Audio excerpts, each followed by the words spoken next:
Throughout the scriptures, there is mention of the importance of diet for yoga practice. A light diet is prescribed throughout the scriptures.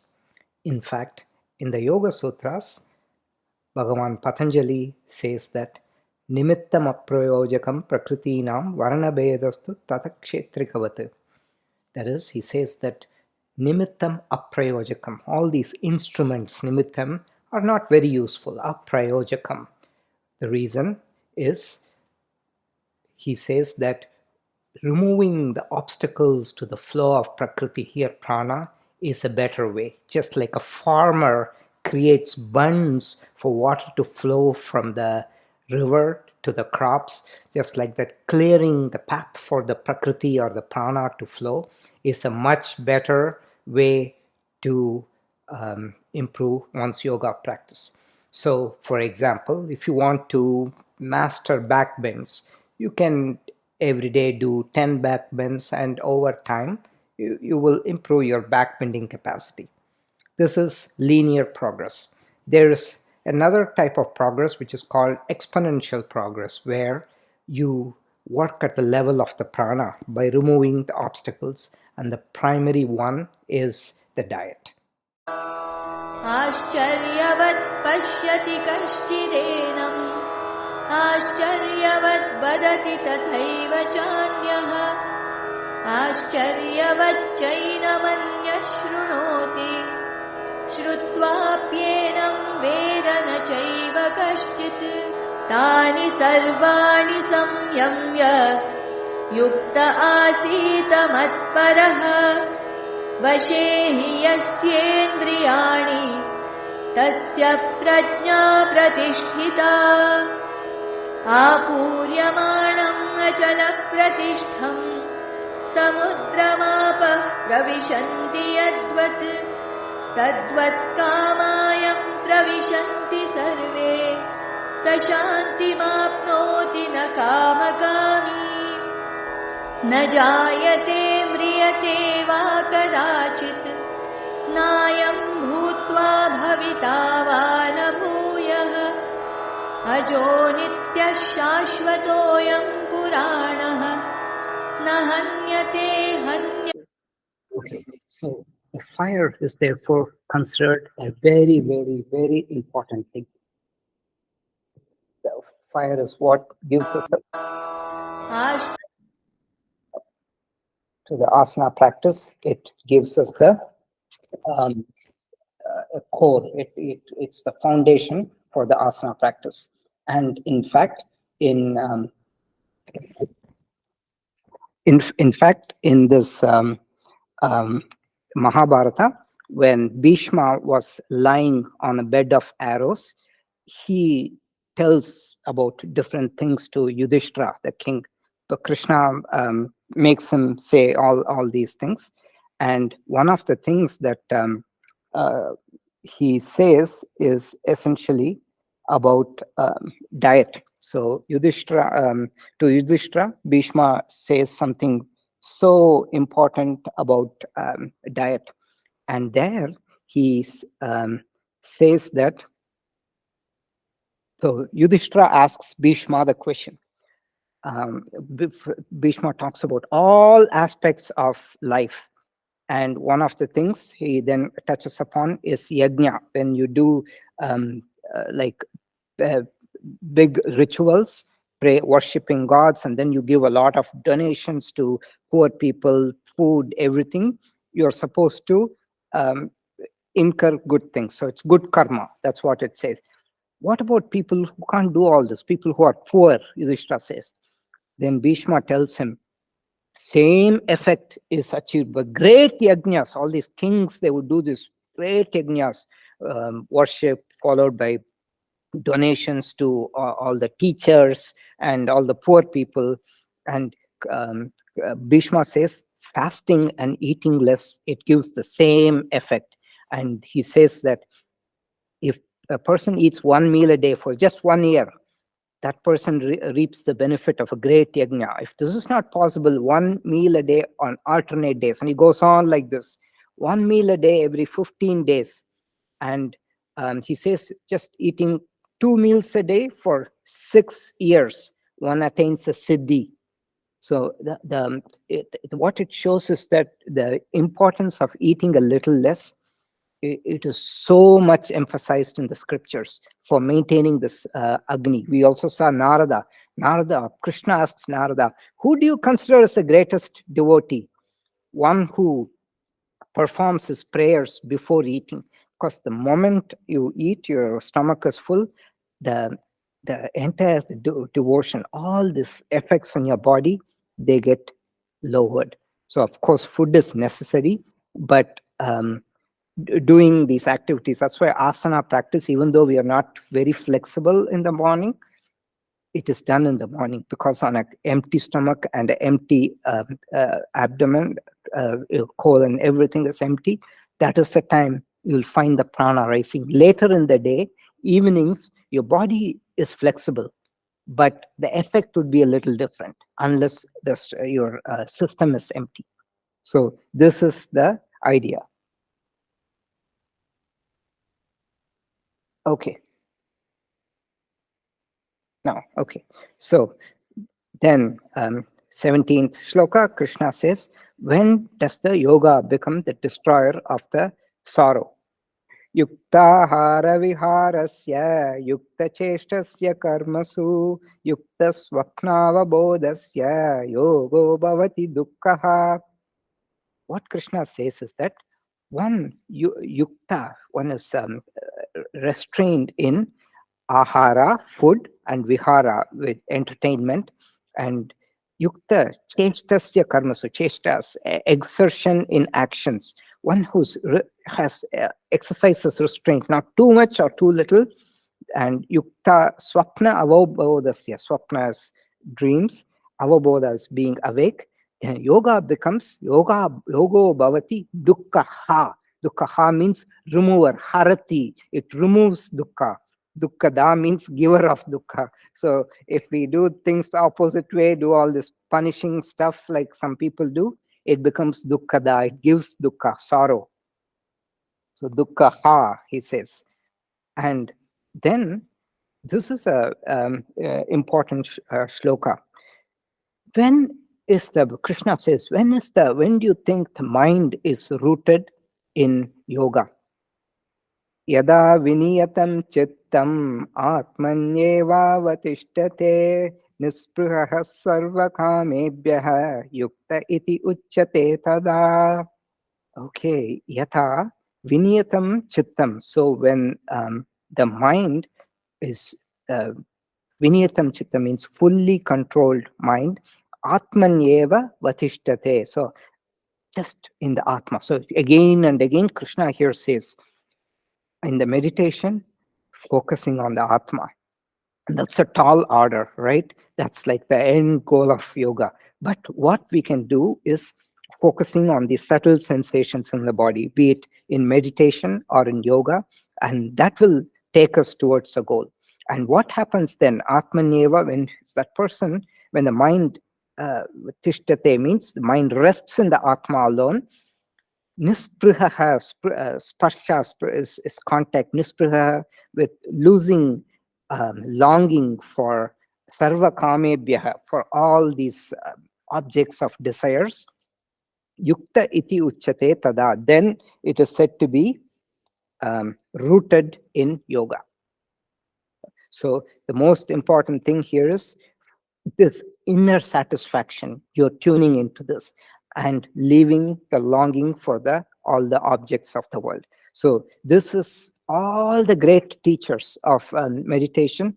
This is what they did not teach, like mortification or subjective punishment, all that. No, it is finding pleasure. The Buddha, in fact, taught 4 jhanas, successive states of pleasure.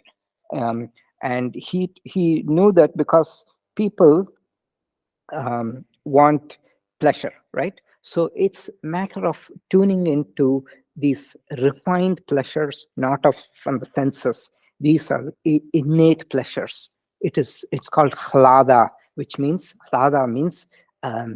pleasure that is out of this world. Prahlada Prahlada is Hiranyakashipu's son in the Narasimha avatar.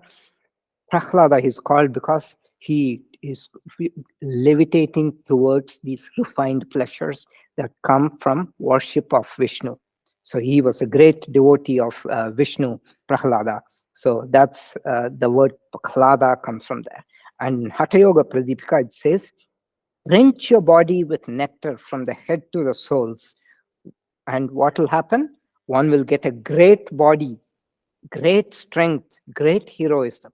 So Swatma Rama is, as we discussed, he's a marketing expert. All this is fancy statements. In fact, when I was teaching the first series, so all these things, he has all these verbal, elaborate, very fancy words, all that, right?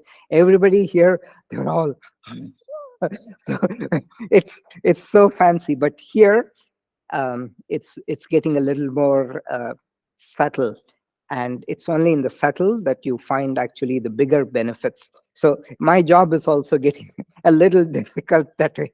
So and if the second class I saw people were, or the first class I saw people were a little not so interested, then I brought in Krishna stories and everybody immediately became interested. So if people are, they're not so tuned in, then it's my fault. It's heads you win, tails I lose. Okay. Then there's so this entire body, it's compared, we saw it's like a playground. In fact, in the scriptures, in Kathopanishad and even in the Bhagavad Gita, it gives this example. Atmanam ratinam viddhi shariram ratam evatu buddhim tu saratim viddhi manapragraham evacha. So Atma, know the Atma as the Lord of the chariot. Atma is sitting quietly, doesn't talk anything, just observes. The body is the chariot itself. The intellect is the charioteer. He or she determines where to steer the chariot. The mind is the reins. And what are the horses? They are the sensors. They can run wild if you don't control. So this entire thing, all this kurmasana, everything that we saw, it's about sense control. And it looks like a cliche, right? Why? I mean, we've heard that, of course, sense control is important. What's so big? But here, the subtler dimension in asana practice is that we are tuning into this finer sensation. In fact, a lot of people that I practice with, they wake up at 4, they do this. Their entire life revolves around the yoga practice. So the morning yoga, that is their time where they derive a lot of pleasure by all these feelings that you feel. You said you're not able to find that. Over time, slowly, you'll find a little sensation that will increase, and eventually it'll become more. It'll fill up. So that is the entire idea here. So this is the thing. The sense objects, they're on the road. The horses are the senses. They look at that object and they go, try to go there. The mind is the reins. And then the buddhi, intellect, is the charioteer. And the body is the chariot. And the atma is the lord of the chariot. Atma, drashta. He or it or she, whatever it is, just sees. Doesn't do anything. Okay, so this is a very important shloka. So can we chant this? Is it okay?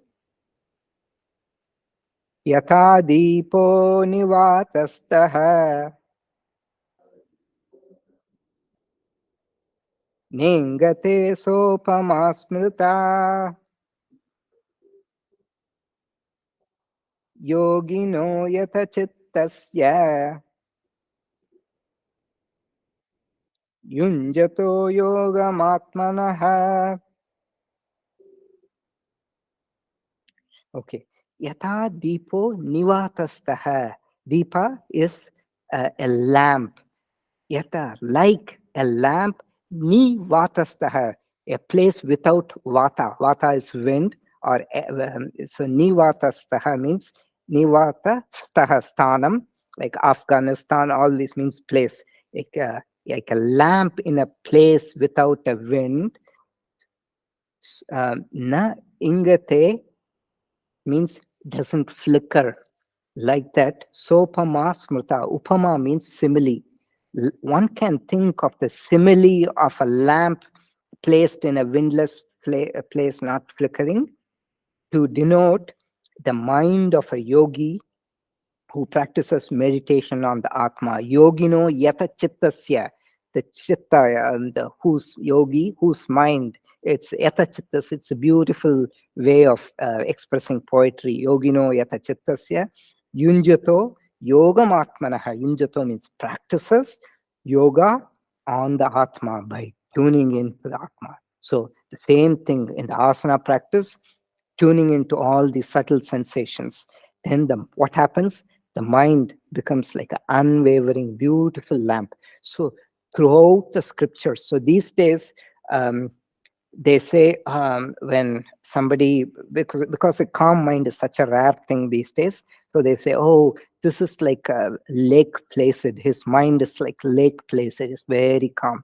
But in the previous days, they will see a lake or a river and they say, it is so tranquil, like they'll say the river is tranquil like a mind of a yogi. That is the example, because there are more yogis at that time. So in this, in Ramayana, Valmiki, when he's first going on the banks of river Akardama, he compares the settled mind to a still lake. So before he composes the world's oldest epic, he says, Akardamam idam tirtam Bharadwaja Nishamaya Ramaniyam Prasanna Ambu San Manushya Manoyata. San Manushya is like a noble person. Manoyata, like a noble person's mind. Akardamam, this Akardama, this lake, Idam Tirtham, the waters of this lake, who Bharadwaja's disciple, Nishamayo, see the beautiful waters of the lake. Ramaniyam, Ramani means it's pleasing, just pleasing to the heart. Prasanna, very tranquil. Prasanna, Ambu's water. These waters are so pleasing, like the mind of a noble person. So such a beautiful simile. Throughout our scriptures, you will see that all these still things are compared to the yogi's mind. That's what happens. In fact, that's all these people, they wake up and do asanas at 4. It's to get into that state. Okay. Then becoming content in the self. Yatro paramate chittam niruddham yoga sevaya yatra chaivatmanatmanam pasyanyatmani tushyati. Okay. Yatra uparamate chittam. Uparamate, in fact, we'll see that word again. It's a very important shloka. We'll see that in the next class. Uparamate chittam means upar, it's lifting up. Upar. Ramate means ramya, it means rejoice. So when the mind is lifted to what state? It's like beautiful state of quietude. That is what it's called. Uparamate chittam. It's lifting, becoming quieter and quieter. Yatro paramate chittam niruddham yoga sevaya. It's restrained by yoga seva. So seva here means practice, by the practice of yoga. Yatra chaiv atmanatmanam. Yatra, like that, cha eva atmana atmanam. So the self, so again, I told you, there's like a lot of atma, atma, atma, atma, atma, right? Atma could mean the self, which is just the body, everything, and the senses. The other atma is the indweller. So both, they're called the self here. Atmana, atmanam. By the purusha, atmanam, which is the senses and the body mind complex. When by the self they see, pashyan means seeing. When they see using the atma, using all these tools that they are given, and atmani tushyati, and they rejoice seeing that. When that happens, this is the state of yoga. So Patanjali says, tada drashtuhu swarupe avasthanam. The Purusha, it sees its own reflection. It just resides happily. We saw the movie theater screen, right? When all the sounds, images, they're all gone. It's just the silver screen. The sole spectator in the theater is the Purusha. Purusha sees the reflection. It's drashtuhu swarupe avasthanam. It resides in its own nature. Otherwise, it's seeing the garbage, all that stuff that goes on in that movie theater screen, and it associates with that poor thing. How do you know about one's progress in yoga? So in general, in the sixth chapter, there are these 6 things. General disciplines, we saw how to control. Then specific disciplines for meditation, samam kaya shirogrivan, sitting tall, straight, all that, right? Then nature of meditation, all this we have been seeing. Come the fruits of meditation. What happens? Infinite bliss happens. Sukham atyantikam yattat buddhigrahyam atindriyam veti yatra na chaivayam stitaschalati tatvatah. Sukham atyantikam means extraordinary. It's infinite bliss. Sukham is bliss. Sukham atyantikam yat tad buddhigrahyam atindriyam. This infinite bliss can be understood by the intellect, but not by the senses. Buddhigrahim atindriyam, beyond the senses. Veti, understand, yatra nachaivayam sthitas chalati tattvataha. So one should know that this infinite bliss, which is beyond the senses but grasped by one's intellect, sthitaha na chalati tattvataha, which means once sthitaha, when they are established, they do not move from their true nature. Tattvataha is true nature. That is it. When this happens, all your jobs, you won't care. If it's going to interfere, you would rather change your job than your yoga practice, meditation, asana, whatever you do. This is such a powerful bliss that you are so established, and they will not move from that, is what Bhagavan Krishna says. Unmoved by distress. This is another thing. Yam labdva chaparam labam manyatena tataha yasmin stito na dukkena gurunapi vichalyate. Yam labdva. Labdva means gain. Labam, having or obtained here. Having obtained, yam labdva cha aparam labam means any other gain. Having obtained this, they think there's no other gain that is as worth. Na adhikam tataha, not greater than this. They think manyate, they think yasmin, and wherein yasmin stitaha, wherein established, na dukkena gurunapi vichalyate. Vichalyate means displaced. Guru means heavy. So a teacher is called a guru because that person is heavy in knowledge.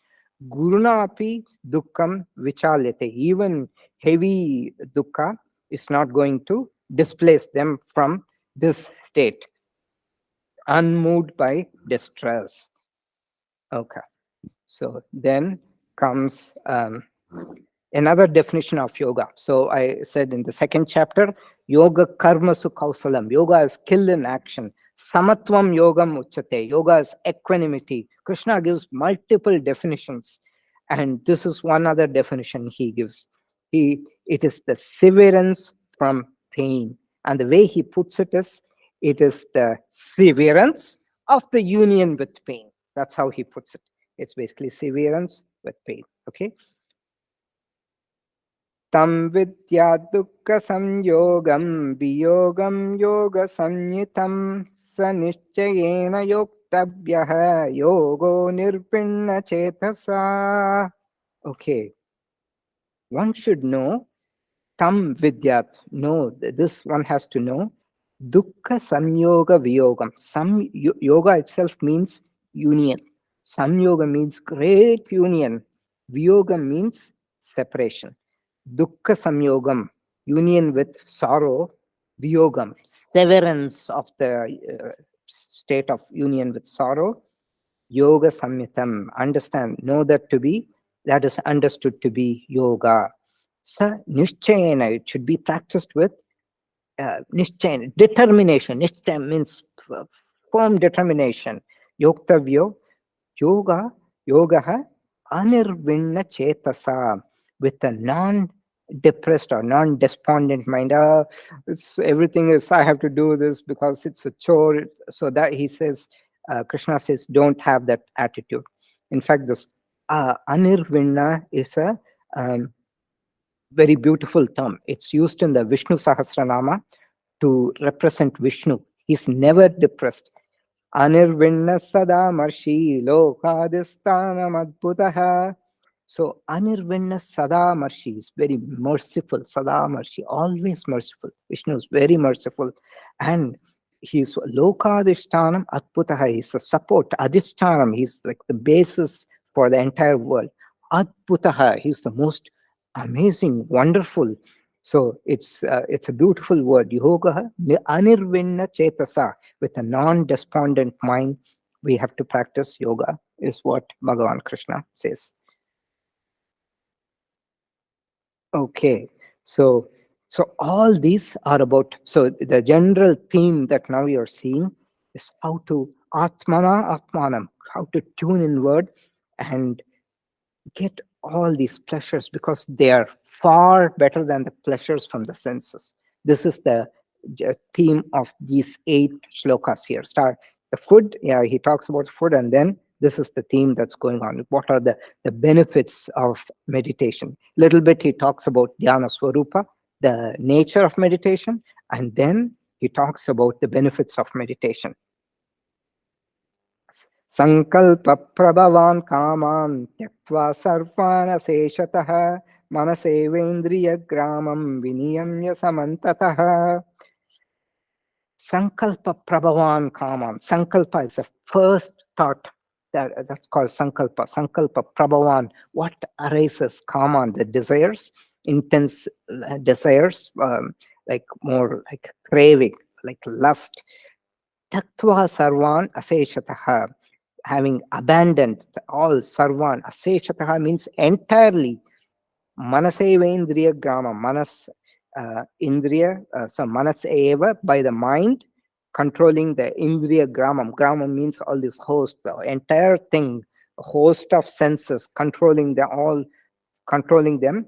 Viniyamya samantataha, from all sides. Samantataha means equally, from all directions. And that is where we'll stop. Next shloka, having done this, then he talks about how you progress in yoga. Next is actually a very important shloka. We will 25th shloka. So we will stop here because it is time.